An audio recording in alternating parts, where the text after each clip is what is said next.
Hello అందరికీ welcome to M J updates. Mahalakshmi పథకం గురించి అప్డేట్స్ అయితే చెప్పబోతున్నాను. ఈ మహాలక్ష్మి పథకం గురించి చాలామంది అప్లికేషన్స్ అయితే పెట్టుకున్నారు.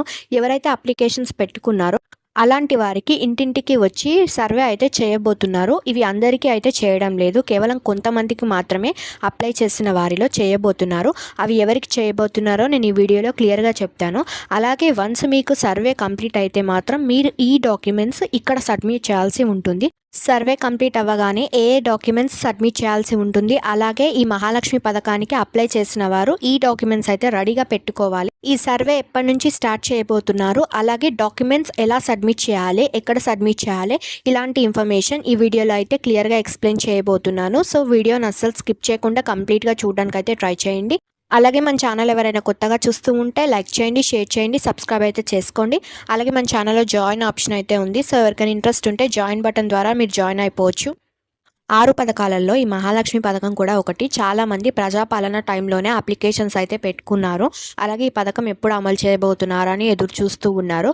సో ఈ పథకాన్ని అయితే అమలైతే చేయబోతున్నారు. అప్లికేషన్ చేసుకున్న వారిలో అర్హులైన మహిళలకు ప్రతి నెల ఈ పథకం కింద 2,500 వారి అకౌంట్లో అయితే జమ చేయబోతున్నారు. ఇప్పటికే మహాలక్ష్మి పథకం కింద ఫ్రీ గ్యాస్ అలాగే ఫ్రీ ట్రావెల్ అయితే అమల్లోకి వచ్చాయి.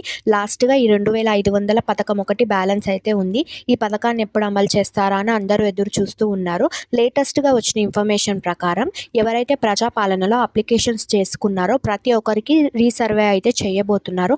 ఇలా ఎందుకు చేయబోతున్నారు అంటే ఈ మహాలక్ష్మి పథకం కేవలం గృహిణులకు మాత్రమే వర్తిస్తుంది.